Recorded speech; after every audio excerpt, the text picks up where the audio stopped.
Hopefully, you have the ability to send questions in the message box in the bottom right-hand corner of the screen. So feel free to interrupt as I go along and ask some questions you may have. We focused on the education sector. So if you're not from the education sector and you have some questions, please feel free to interrupt and ask how it might apply to you. I'd be very happy for you to interrupt as I go along. We are going to be talking today about 5 things you can do to give yourself a quick boost in terms of marketing. We know that parents, pupils are researching schools, for example, more than ever, but also customers in general are researching before they purchase a product or service. So we'll be talking about building trust before those people engage with you, because that's going to give you boosted conversion rates. And we're also going to make sure that if you've got amazing things to be saying about yourself, your organization, your business, your school, that you don't get overlooked due to lack of visibility. So my name is James. We support a wide range of organizations. Many of them are educational organizations with attracting parents, pupils, customers, talented staff to their organization or school. We do focus on improving return on investment and reducing media waste. And we have a wide range of different support options for today's session. So we've got some resources you can download from our website. You can ask questions as you go along. We're going to send you a copy of the recording. But if you feel that you're not sure how to apply some of the things that I'll talk through today, send me a message afterwards when we send out the recording, and you'll be able to book in a consultation meeting. So the 5 things that we're going to be looking at are optimizing your website, living up your social media, testimonials, in particular parent testimonials, signature events, what they are, how to use them, and then we will talk about how to simplify your messaging to get a better return on investment for any marketing spend that you have. So before I start, does anybody have any questions at all for me about what we'll be covering, or would anybody like to have any input in terms of the direction that we go in? Brilliant. So let's start off with your website. We know that in terms of schools, 70% of parents, before they contact you in any form, will be visiting your school website. And we know that to improve that conversion rate from just viewing your website, you need to have 3 things checked off before you progress any further. So it definitely needs to be mobile friendly. Hopefully everybody has that. And one tip we would give here is just to regularly check that your website remains website friendly, especially as if it is a bespoke website. Changes and amendments to the website can impact quite heavily that mobile element. That first impression needs to be very clear. So it needs to be very clear in terms of who you are, what you do, who you do it for, but it also needs to be very welcoming as well. So try and get a very good balance there in terms of when people receive like the page loads up and they receive that information and that messaging, they can very quickly tell who you are, and you can encourage them to find out more on your website. And then the call to action needs to be very simple. It needs to be very prominent, so that it's very easy for people to contact you. Outdated websites, you tend to be able to tell if your website is giving a first impression, because it will be cluttered if it's outdated. But if you feel and your customers feel that it is clean, friendly, and has clear call to actions, then you're already in a good position in terms of your website. In terms of quick wins, it's always very useful to have a why choose us section, so that people, particularly parents, know where to go first of all. Definitely use real student photos rather than stock images. I think people are quite used to being able to spot stock images at the moment, and have a very clear inquiry button that people can use to click through to contact you in multiple locations. So depending on how far people get through your website, there's always a very clear call to action there. And then make sure that you're updating that content on a regular basis. Ideally, you would update things like your events and your photos on a monthly basis. So a lot of people would then be moving on to social media. Hopefully, you've already got social media set up. But in terms of what people are looking for at the moment, there's really been a shift from people actually kind of showing why they have particularly unique selling points or why they're different to their competitors, rather than just telling their audience. So potential parents, for example, they like to see genuine classroom moments. They like to see projects that have been worked on either by students or by the staff. And there is quite often good engagement at the moment with things that are celebrations, field trips, for example, promotions, anything positive to do with the staff and the pupils within your school. In terms of what you could be doing, so once you've kind of reviewed your social media and making sure that you're actually showing people how your values are lived, how your unique selling points come out in reality rather than just telling them, I would then be looking at what you're actually posting on social media. So typically 3 posts a week, behind the scenes, student life and stories that are continuous across multiple posts. Those three options alternated are a good place to start in terms of quick wins. Instagram stories and reels, video content, short form video content does get more views, it does get more engagement at the moment. So consider how you could be posting some of your content in video format rather than just images or just text. And feature as many of your staff as possible. So in those 3 posts that we talked about at the top here, it would be good to get in there features of particular teachers, for example, or day in the life clips, if you have them available. And if not, I'd be planning them into your strategy for the coming year. And then again, for your profile, make sure that you're regularly updating it. Ideally, you'd be reviewing in your bios and your content any photos that you have and any events that you have coming up on a monthly basis. We know that at the moment people aren't encouraged to purchase a service or a school or a product through business to business, sorry, business to customer conversations or text or content. The biggest thing that converts people at the moment is from customer testimonials. So encourage testimonials from new parents that have joined your school, and build trust through sharing plain English testimonials from your customers about what you're like in terms of the experience that you get. That can be quite difficult, I think, when you ask people why they like the school and you do it in quite a formal way.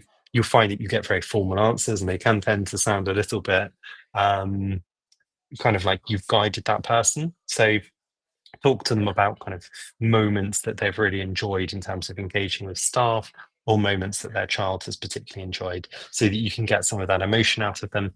That emotional connection will really help you build trust with potential parents that are interested in your school. Um, it's very important that this isn't just a one-off process. It should be continuous. You don't want to go through the generation of a large batch of testimonials and then run dry very quickly. It needs to be fairly constant. So ask those that you know are happy with their experience for potentially kind of 2 lines in terms of a quote. That tends to be a good length. If you do get some really particularly nice stories from people, it would be great to film short videos, ideally 1 to 2 minutes, so that you can cut different parts out of it. You could use some on your social media, you could use some on your website, and then make sure that you drip feed that content in that rule of thirds. So 1/3 about different. I'll just jump back up here. One thing about kind of behind the scenes, one about student life, and one about stories. So this would be good for stories, for example. So we've just got a little diagram here that shows how you could be doing that. In terms of the fourth element, signature events are working particularly well. So we've given some examples here from kind of science days to global fairs or literacy nights. We know that the difficulty with this is it requires a lot of resource, not just in terms of physical space and so on and so forth, but also in terms of the time it takes to plan and the time it takes to kind of populate these events, but they are well worth it. One really great event can fill kind of your inquiries pipeline for a good period of time. So do make sure that all of that work that you're doing is front loaded, so it goes into that planning and promotion stage.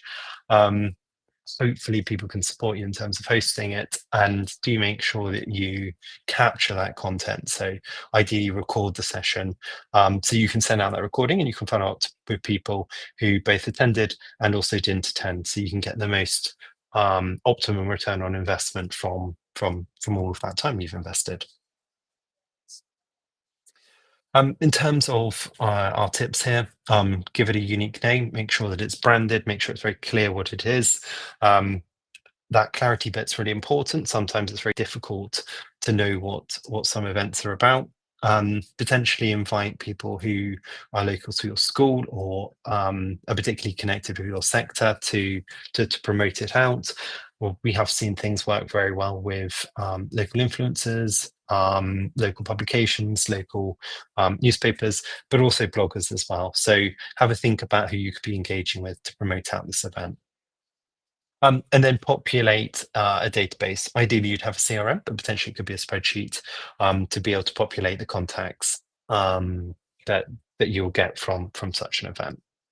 And then make sure that um, between that kind of go live in terms of putting the event out there, so before, during the event, and after the event, you're posting content on social media so that people can see that entire process from kind of the planning stage all the way through to the event running, and then to after the event in terms of feedback and things that you might be doing next, just to keep engagement high.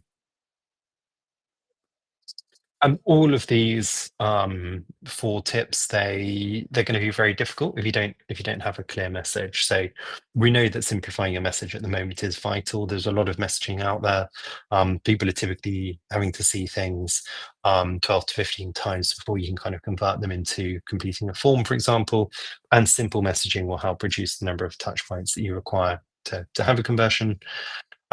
So the way that you can test whether this is something you do need to work on is to ask parents or current customers to explain what your school or your business does different to your competitors. And if they really struggle with that, or everybody's giving different answers, then you probably need to look at how to clarify some of that positioning and that proposition that you have for people. In terms of what you would then want to do, you'd want to kind of look at any tagline that you have, so that it was perhaps a little bit more meaningful, a little bit clearer. And then you need to be repeating this message, those potentially 2 to 3 unique selling points across all of your platforms. So looking at your social media channels, looking at any marketing campaigns that are running, and removing any jargon that you might have. So it needs to be very customer friendly. So if your school, parent friendly, needs to be easy to digest. It needs to be something that people can quickly understand when they're busy or when they're juggling multiple things. So start off with that tagline, then look at the 2 to 3 unique selling points you're going to have, and then back that up with showing people what the reality of those 3 unique selling points are on a day-to-day basis, rather than just telling people this is what you do. So these are the different things that you're going to see if you were to work through from top to bottom in terms of quick things that you can implement. So if you were to go through, make sure everything is running as smooth as possible on kind of mobile devices, make sure that that first impression is clean and welcoming. You're going to start off with a strong first impression. Then you would be using that social media quick win to improve the engagement you get with your brand, and then you would back that up with strong parent testimonials, so you can build trust with that audience that you're starting to nurture. And then hopefully from that, to start to get better engagement and to get better visibility. running some form of event would be a good next step. And if you feel that each of these stages aren't really giving you what you need, I would be considering that messaging element. So, do you have a very clear message backed up with 2 to 3 very strong, unique selling points for your organization? I think it can be quite difficult to know where to start. We've kind of structured this so that you could start at the beginning and work your way down. But if you didn't know, there's no harm in just randomly picking one of these elements, running a bit of an audit yourself, asking for some feedback from current customers, maybe staff, maybe colleagues, and seeing what people think. Do they think that the messaging is really clear on your website, but perhaps not so much so on social media? Are you struggling with brand awareness, or are you struggling with lead generation? And then pick the different elements that that kind of come out from that work. One thing that we would definitely say is that each of these things, they might feel kind of small changes, and you might keep going back to them and making tweaks and changes over time. It's those small changes that make a big difference over time. So don't necessarily aim for perfect in that first project. It's better to actually make progress. You will get there in the end. But quite often people aim for perfect, and they don't launch anything, or they don't change anything, and then the world changes. So when they do launch, they already feel like it's out of date, and behind their competitors. So remember, at the core of all of this, it's about creating some form of emotional connection. And it's also about building trust with people, with your audience. So be as authentic as you can. Pick those elements that you're going to focus on so that you can be consistent over the course of the year, and make sure that everything you're doing is visible to your right target audience. And then hopefully, these quick wins are going to give you quite a significant boost to your ability to reach the right people, engage with the right people, and then convert the right people, so that they become inquiries and then customers. Does anybody have any questions at all for me about any of the 5 quick wins that we've gone through?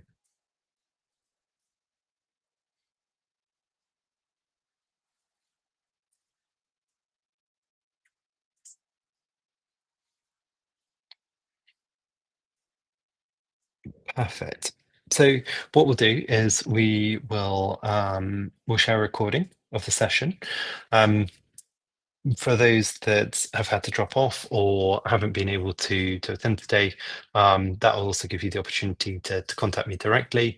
For those that did attend, if you have any questions after the event, feel free to come back to me on the email about the session recording, and I'd be very happy to help you. So thank you very much.